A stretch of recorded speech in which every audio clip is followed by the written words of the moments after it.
Hello everybody, Biomimicry. I hope you had a good week and that you reflected a bit on zero-sum thinking. Judging from the response that I got to that post, it seems that we all have some work to do on that front. Most of you also seems to agree that it's a pretty limiting way of thinking on what's in front of us. We can do better than that. As I've indicated before, we live in transitory times. We are shrouded by change and surrounded by lots of turbulent dislocation, more so than we humans can digest. But darkness is always the most intense the second before it turns brighter. That is true for most cycles. But in the midst of transitions, we are unable to see what we can't see and articulate what we can't or don't have words for. Blaming others for our own fears and shortcomings is adding fuel to an already daunting fire, and many days feels quite discomforting. This week, I was reminded to turn to nature as the best place to seek inspiration around evolution. Biomimicry is what we often call the study of natural systems, using nature-inspired strategies to improve solutions for just about anything. There are so many examples that we often don't realize that came from our natural environment. Birds inspired Velcro, for example. Beavers insulation influenced new wetsuit designs. Nature has provided us with endless solutions in pharmaceuticals, art, textiles, design, and architecture. Natural selection and exposure to relentless elements like time, wind, temperature, etc. help us discover qualities, features, and forms that we can either synthetically replicate or simply mimic.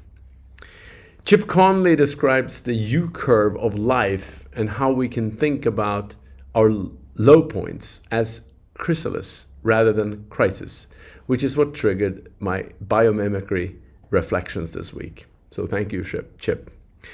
We all go through low points in life, sometimes several, but we all recognize that we are stronger because of them, don't we? No pain, no gain, as we say. It is true. Trees that grow in fierce winds have deeper roots, and muscles under tension also grow stronger. The butterfly is such a vivid and beautiful manifestation of the process of transitions. They start as caterpillars, very different creatures. Then they go through a process of transformation within the chrysalis, which from an outside perspective seems to be the most challenging moment in their life cycle, only to come out as a beautiful butterfly, something like that. Tomorrow is Christopher Columbus Day, or Indigenous Peoples Day in the United States. For some of you, it is perhaps not the favorite holiday to celebrate. It's pretty quiet, but I find something instructive from that moment in history. Christopher Columbus set into action something with his discovery that transformed the world and brought us to this moment in time, and that where we find ourselves now. And I always remind people who are confused about innovation or transformation that it is important to recall that Christopher Columbus did not set out to discover America. He set out on a very different journey, and he accidentally discovered this new world. It is an undeniable aspect of our human journey that pain, accidents, and difficulties often create the friction that sparks a new start, a new way of seeing ourselves, and thereby unlocking the possibilities that were there all along. We do often need a wake-up call that helps us see the world anew. Nature is majestic and can inspire our deepest humanity. It can also help us find solutions to our most pressing problems. Connecting with nature certainly helps put our own lives in context. It helps make us feel smaller, which in a wonderfully paradoxical way makes us feel bigger.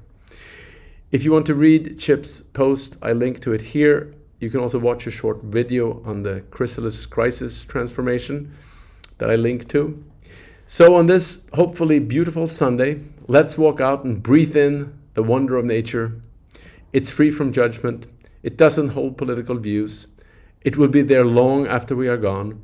There are also many qualities to learn from nature, and it's available to us all. Have a great day.